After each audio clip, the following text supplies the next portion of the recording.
Hello everyone, thank you so much for joining me. My name is Kristen, and these are my final thoughts for my August 2023 currently inked fountain pens. I'm going to jump right in with the Jinhao versus LAMY debate. I first purchased this fountain pen because I was unsure whether or not I would enjoy a fountain pen with this shape. Just because there's a section that really tapers off without having some sort of flare at the end to prevent me from creeping all the way down to the nib itself. So I really needed something to kind of help me gauge whether or not I would be comfortable with a pen of this shape. Once you remove the cap, these two fountain pens look nothing alike and they feel nothing alike. As far as the materials go, this LAMY 2000 is a much heavier fountain pen. The texture on the LAMY 2000 is much more pronounced. I don't know. I actually don't know. I can't describe the difference. It feels like this macrolon is a bit drier to the touch than the plastic of the Jinhao 80. It looks really nice. It feels good. The clip on the LAMY 2000 is a bit easier to manage. So if you press down, it just goes straight up in the air and you can use that to clip onto your shirt pocket. This over here, it takes a little getting used to. I can press it down, but it doesn't do anything. So I really have to be really conscious, and that begins to hurt my finger doing that one. But this one seems to be just fine. Yeah, clips aside, this has a very unique nib. So when I write with this one, it actually feels and performs and looks slightly like an architect style nib. And I really enjoy writing with this fountain pen. This is a fine nib. This is an extra fine nib, but they're actually pretty similar in line width. But this nib is like your standard round tipped fine nib pen. I do have some writing samples to show you the most prominent difference between these two fountain pens. This is the LAMY 2000. They are inked up with the same ink, the same exact ink, inked up at the exact same time. Robert Oster Old Book Smell. This is the true color of Robert Oster Old Book Smell. This is the way that the ink looks after having not used the fountain pen for several days. So it still looks true to color in the LAMY 2000. But if I go down here to the Jinhao 80, this thing looks brown. And I actually got a few hard starts after not having used this fountain pen for a few days. This LAMY 2000 is much more airtight than the Jinhao 80. So I really think that long term, this would be the fountain pen that I keep, and this would be the fountain pen that I would probably have for sale at some point in the future. So I really enjoy using this fountain pen. I love the weight of it. I love the shape.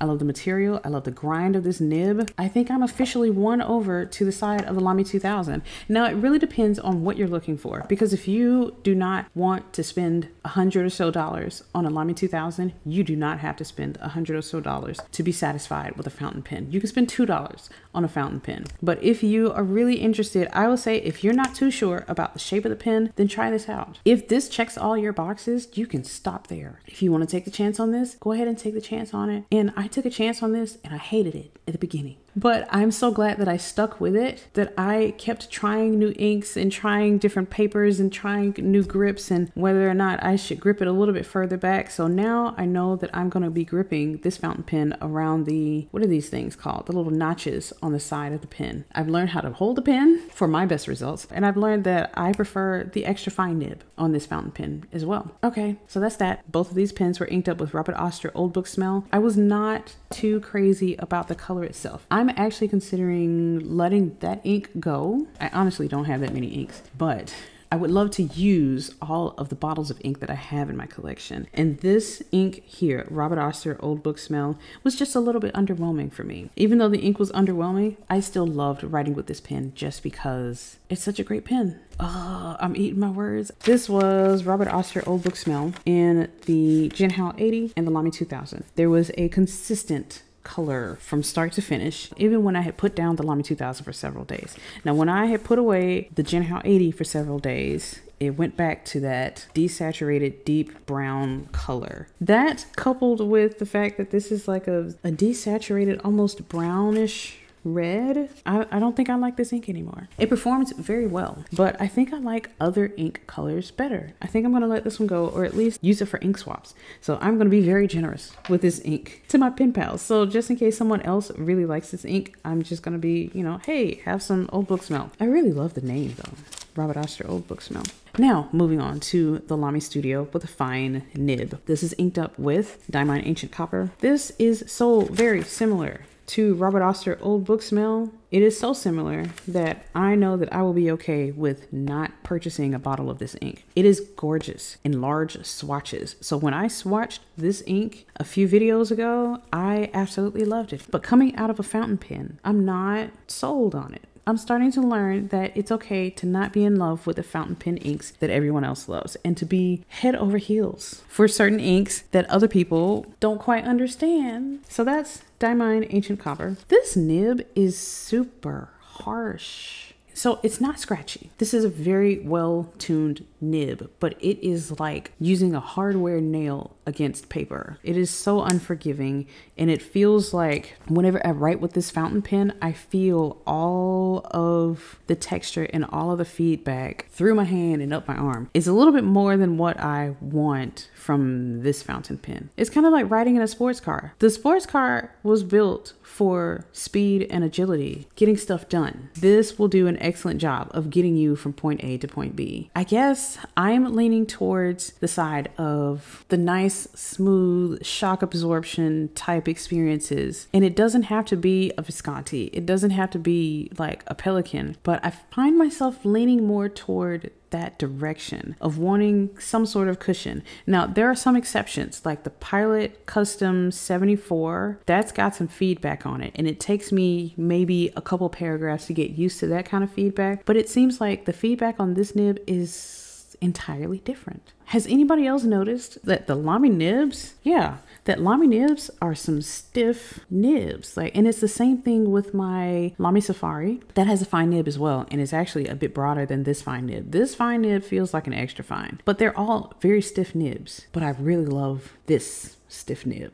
This is my favorite out of the LAMY collection of fountain pens. Next, we've got Stipula Sapphron in my Franklin-Christoph with a medium sig nib. This ink I wanted to see coming out of a sig nib because previously, we're going back to LAMY Safaris, I really loved the look of Stipula Saffron coming out of the LAMY Safari fine nib, but I did not enjoy the writing experience. Here, I absolutely enjoyed the writing experience, but I don't like how it looks on the paper. I like how this looks, but I like how this feels. I do appreciate this ink color. I think I'm done experimenting with my oranges and yellows. So with that, let's go to the Franklin-Christoph, also Model 3, but with a fine sig nib. This one was inked up with Rohrer and Klingner Helianthus. This is a beautiful ink, but it is only beautiful to me when I can see it. I can see it in well-lit areas. Like this performed beautifully. I love how it looks on paper. It is beautiful coming out of the sig nib. It's a bit more yellow when it's wet, and some of the orange kind of solidifies as the ink dries on the paper. So I really do enjoy writing with this. I wouldn't purchase a bottle of this. Inkebara number 610 Deer Brown was in my Montegrappa Elmo with an extra fine nib. This is a lovely pen with a lovely ink. It actually looks like the ink was drying out a little bit, so it's a deeper green up here, and then it lightens up to kind of like a more yellowish color by the time I get to the bottom of the end of the passage. And I have no complaints.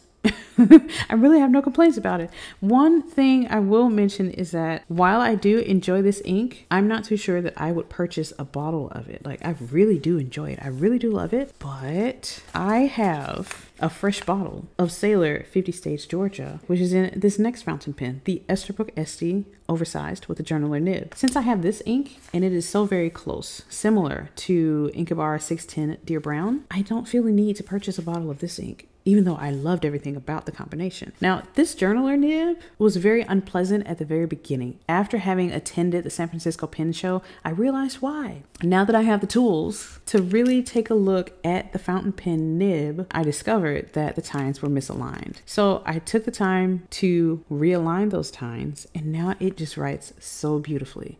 I really like it. I really enjoy it, but I still prefer my sig nibs. This is a very nice, it gives you really good line variation. It's a little thicker than I was expecting, but of course, this is ground down from a Yovo medium nib. This fountain pen is the LAMY Studio. It has the long knife nib. The ink is supposed to look like this. Super duper saturated, super duper dark with tons of red sheen in here. It is a beautiful, beautiful, deep, cool toned green with a red sheen. But if you look at all of my writing samples from the beginning of the month, this was a dry, scratchy mess. And I was pretty frustrated by the end of my initial thoughts video because I knew that this is a wet ink and I knew that the problem was the nib itself. I was going to attempt to do the 7 strokes of inky goodness, 7 strokes of inky happiness, whatever it's called, from Inquiring Minds.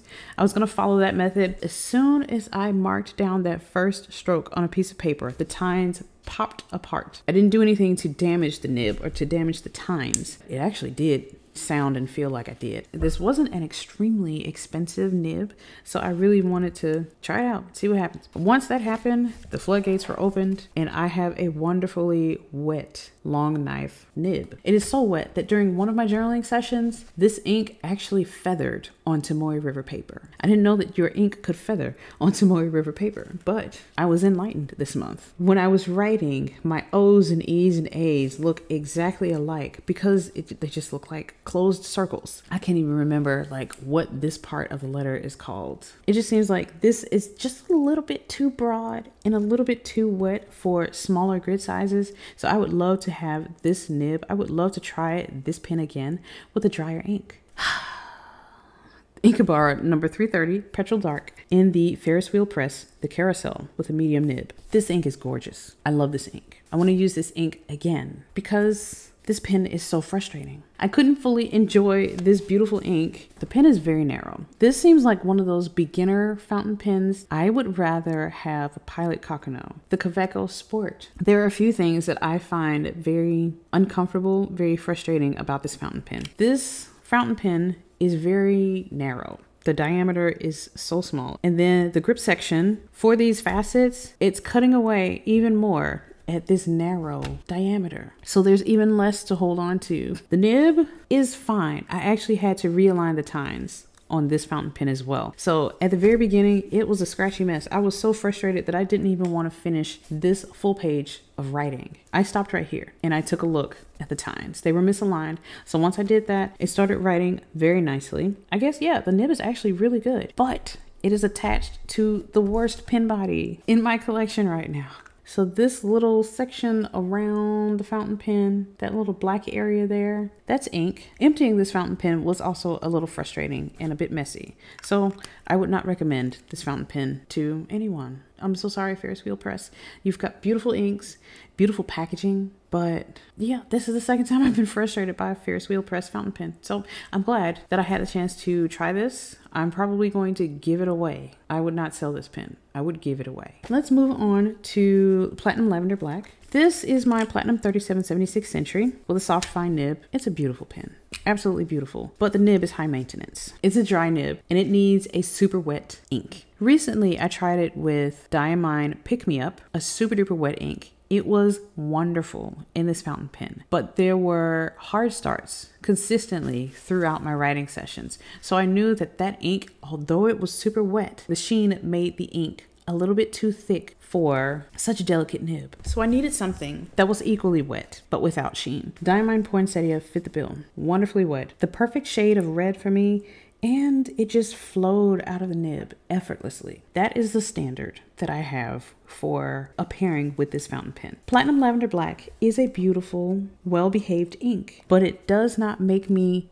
as happy with this fountain pen as Diamine Poinsettia. So in the shading, the lighter areas seem almost invisible before the ink dries, and it is a very frustrating experience. This is great, but I've experienced better in this pen in the form of Diamine Poinsettia. This is my TWSBI Diamond 580 with a 1.1 stub nib. It's inked up with Diamine Arctic Blast. This stub nib is huge. In my Hobonichi, this nib is almost unusable. This nib is so very wide, and it is not very practical for me to use this as an everyday writer during my journaling sessions in my Hobonichi planner. Because of that, I just resorted to using this pen only when I needed a heading for my writing sessions. I didn't get very much experience with this ink, although it looks beautiful. There weren't too many issues with this pen. Well, actually, I had to realign the tines on this one too. So I'm so glad that I took that workshop at the San Francisco Pen Show, because now I'm much more bold when it comes to trying to figure out why my pens aren't performing as I think they should, as I believe that they should, as I know that they can. At the very beginning, this was so frustrating. It's huge. The nib is huge. It's so wide. And so I figured that if I switched up to cursive handwriting, that I would have a better time and an easier time of writing with such a broad, such a wide stub nib. And it was a little bit better. It actually was better, but still a little bit frustrating, because once again, here, the O in the word terrors and the S right there, like you can barely see any white. Like those little closed areas are a little bit too closed off. You don't see any white space in some of my words. I was using all caps for my headings in my notebook. So this is possible. It's absolutely possible with a 1.1 stub for me to write like this. I would not write like this because it just takes too much energy, too much effort for me to write like this for like 30 minutes at a time. So I switched back down here because that was about all I can take. I switched back to cursive and it performed just fine. Last is my Stanford Pen Studio fountain pen, the Jabulani model. It had a fine nib and I got it ground to an architect nib at the San Francisco Pen Show. This is inked up with Troublemaker Ink's Milky Ocean. This is not Milky Ocean. I believe that Milky Ocean has been watered down. I started using this after the pen show and realized that this blue is not the same blue that I started off with at the very beginning of the month. So I believe that some water has probably diluted the ink in the pen, but it's still beautiful and it wrote wonderfully. I really like it. Very smooth nib. This was ground by Kirk Spear into an architect's nib and I really enjoyed it. Let me talk a little bit about these fountain pen nibs. So as a control, I've got a fine nib. This is my fine sig nib, my medium sig nib, my journaler nib. Ooh, I've got a broad sig nib as well, and my 1.1 stub. So I can add in like cursive italics as well, but that's just getting it's going a little too far. This round fine nib is really nice. You can get some really good handwriting. Your handwriting will look absolutely fine. I really like how these italic style nib grinds add flair to my handwriting. So this is what the fine sig nib looks like. The medium sig, the journaler nib, the broad sig, and the 1.1 stub. This 1.1 stub is beautiful. I love the line variation here, but I cannot tolerate this in my Hobonichi. I tried writing larger in my Hobonichi, taking up the height of 2 grid spaces instead of just 1, and it didn't look right. It just looked really awkward. I would use my 1.1 stub in a notebook like this. So the Usari notebook with an 8mm line. This 1.1 stub nib looks beautiful, and I would be bold enough to use a 1.1 stub nib if I had this much room to work with. This is fine, but I like the flair of these nibs. These sig nibs and this journaler nib. They're absolutely wonderful. There is a wider distinction between the vertical lines and the horizontal lines with the sig nibs than there is with the journaler nib. I really do enjoy the look and the feel of the journaler nib. It looks the closest to the regular fine nib or a regular medium nib, but it gives a little bit more of a flair to your handwriting. It's much more subtle than the sig nibs and the 1.1 stub. I guess if you're venturing into custom grinds, I would recommend trying out the journaler nib. Once these tines were aligned, I had to fix the tines on this one. Once the tines were aligned, it wrote beautifully. Putting a beautiful ink in there too just made me so happy. So yeah, it looks so cute. It looks gorgeous right there. I love how it looks. But I would definitely pick up a sig nib before I would pick up the journaler nib. They're all great. They're all great pens, and I'm so glad that I have them in my collection. But I think that I would probably buy more sig nibs than I would a journaler nib. And I can also choose. You can have an extra fine sig, a fine, medium, a broad sig nib. So you're not really restricted to just one size. Let me go ahead and rank my fountain pens for the month of August. Okay, so number 1 is the beautiful Montegrappa with Deer Brown. I love the combination. I love the feel of this nib against the paper. It just makes me happy to pick this up, and it makes me happy to use it. Number 2 is the Stanford Pen Studio Jabulani with a fine architect nib. I love the nib size. I love the grind of the nib. And even though the ink was watered down, it was still beautiful. I loved everything about this. Number 3 and number 4, beautiful writing experiences. The only issue is that they were inked up with like yellow orange inks, which I'm starting to realize I'm okay with sampling them and trying them out, but I gravitate towards other inks. Okay, number 5 is the LAMY Studio. This was inked up with Robert Oster Old Book Smell. I didn't really like the ink color, but for this fountain pen, it doesn't matter what ink I'm using. I really love using it regardless of the ink. And next is the Esterbrook Estie Oversized with the journaler nib. It's a great writing experience, and I think it only ranked lower than the LAMY Studio because of the misaligned tines. After I aligned the tines, it was smooth sailing from there, but I still like this one just a tad bit more because of that architect style grind. Diamine Ancient Copper in the LAMY Studio. It performed well. I liked all these better than this pairing, so it goes here. Next up, we've got the Jinhao 80. It performed well enough, but I had some problems out of it, so it's a little bit lower on the list. And the same thing with the TWSBI Diamond 580 and Arctic Blast. The 1.1 stub just kind of rendered it unusable in most cases. Like, I found myself reaching for other fountain pens over this one just because of the size of the nib. Oh, wait a minute. Nope, that's number 11. Next was actually Diamine Spruce in this LAMY Studio. It's a great nib, great ink, but they would do better separate from each other. The Platinum 3776 Century was okay with Platinum Lavender Black in there. And now is the TWSBI Diamond 580 because I rarely wanted to use this fountain pen. And last and least was Ferris Wheel Press, the Carousel fountain pen with a medium nib. I really avoided this fountain pen at all costs. So sad that such a beautiful ink was in a pen that I really didn't want to use. Those are all of my final thoughts for my currently inked pens of August 2023. If you have any questions, just leave them in the comments below. Let me know what you think about these fountain pens. Do you have any SIG nibs or any other italic style nibs in your collection? What do you think about them? What kind of nib grinds do you go for? But yeah, that's it. I hope you enjoyed the video. I hope it was helpful for you, and I will see you all in the next one. Have a good day. Bye-bye.